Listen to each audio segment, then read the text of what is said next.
حضرت عمر کا زمانہ ہے، آپ جانتے ہاتھ میں کوڑا رکھتے تھے، تو آپ جا رہے تھے، ایک شرابی تھا ہاتھ میں، اس نے بوتل شراب کی پکڑی تھی، گلی کا موڑ کاٹا اس نے تو آگے حضرت عمر نظر آیا۔ حضرت عمر تو موقع پہ سزا دیتے تھے، ہاتھ میں درہ پکڑا ہے تو اس نے دل ہی دل میں کہا مالک عمر کے قہر سے بچا لے، پکی توبہ کرتا ہوں آج کے بعد شراب نہیں پیوں گا، اور جلدی سے وہ شراب کی بوتل بکل میں بغل میں دبا لی۔ حضرت عمر بھی سر پہ پہنچ گئے اور جھڑک کے کہا کہ یہ تیرے پاس کیا ہے؟ تو ڈرتے ہوئے کہا حضرت سرکہ ہے۔ تو عمر سے کہا نکال، جب نکالا تو واقعی سرکہ ہو گیا تھا۔ جو رب شراب کو سرکے میں بدلنے پہ قادر ہے، وہ رب گناہوں کو نیکیوں میں بدلنے پہ بھی قادر ہے۔ تو اس کے در پہ کوئی آئے تو صحیح، جھولی پھیلائے تو صحیح، ہم تو مائل بکرم ہیں، کوئی سائل ہی نہیں، راہ دکھلائیں کسے راہ روے منزل ہی نہیں، کوئی اس کی دہلیز پہ تو آئے، اس کی چوکھٹ پہ تو آئے، بلکہ اس کی رحمتیں تو بہانے ڈھونڈتی ہیں۔ بشر حافی ایک بہت بڑے شرابی تھے اور زندگی شراب کے نشے میں دھت گزرتی تھی۔ ایک دن گلی سے گزر رہے تھے، کاغذ کا ایک ٹکڑا دیکھا، اس پہ رب کا نام لکھا تھا۔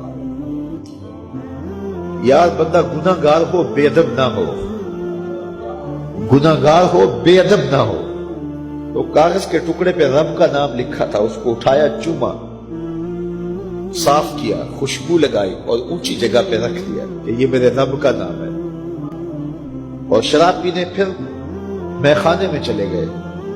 وقت کے ولی کو الہام ہوا، جا ڈھونڈ بشر کو اور میرا سلام دے اور اسے کہہ کہ تیرے رب نے تیرے سارے گناہ معاف کر دیے۔ نکلا، پوچھا بشر کون ہے؟ لوگوں نے کہا وہ تو بہت بڑا شرابی ہے۔ اللہ اکبر۔ گھر پوچھا، کہا وہ شراب خانے میں، شراب خانے میں پیچھے چلے گئے۔ وقت کا ولی اللہ شراب خانے کے دروازے پہ دستک دے رہا ہے۔ اندر سے آواز آئی، کون؟ نام بتایا، کہا میں بشر کو ملنا چاہتا ہوں۔ کہا وہ تو نشے میں دھت پڑا ہے۔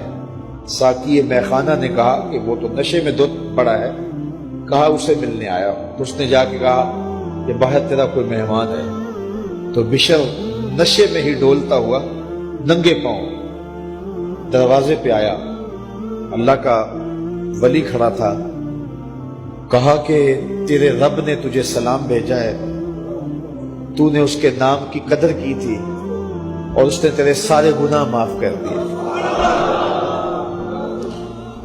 بشر حافی ننگے پاؤں تھے، اس وقت نشے میں تھے۔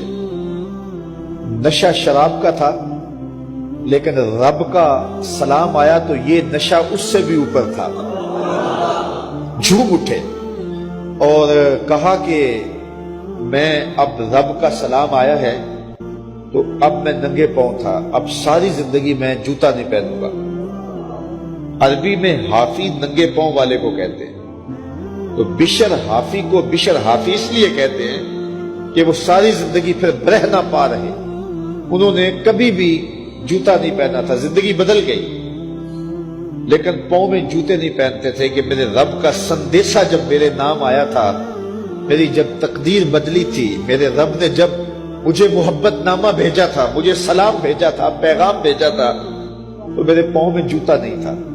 تو بشر حافی جوتا نہیں پہنتے تھے، تو رب نے کرم یہ کیا کہ بشر حافی نے گھر سے مسجد میں جانے کے لیے جو راستہ اختیار کرنا ہوتا تھا، اس راستے پر جانور گوبر نہیں کیا کرتے تھے، جانور نیت نہیں کیا کرتے تھے۔ یہ بشر حافی کی گزرگاہ ہے۔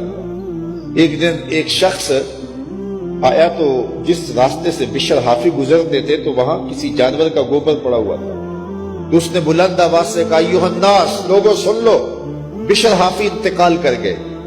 لوگوں نے کہا تمہیں کس نے بتایا ہے؟ کہا یہ گوبر پڑا ہوا ہے، اس کا مطلب ہے کہ آج بشر حافی اس گلی سے نہیں گزریں گے۔ تو جب پتہ کیا گیا تو حضرت بشر حافی کا واقعہ انتقال ہو گیا. کوئی سچی توبہ کرے تو صحیح, کوئی اس کی دہلیز تو آئے تو صحیح. ہم تو مائل بکرم ہیں, کوئی سائل ہی نہیں, راہ دکھلائیں کسے رہ ربے منزل ہی نہیں. کوئی جھولی تو پھیلائے وہ تو قریب ہے, اس کی تو رحمتیں آواز دے رہی ہیں, یا ایھا الانسان ما غرک بربک الکریم. او بھاگے ہوئے انسان, آجا پلٹ کے, تیرا رب بڑا کریم ہے.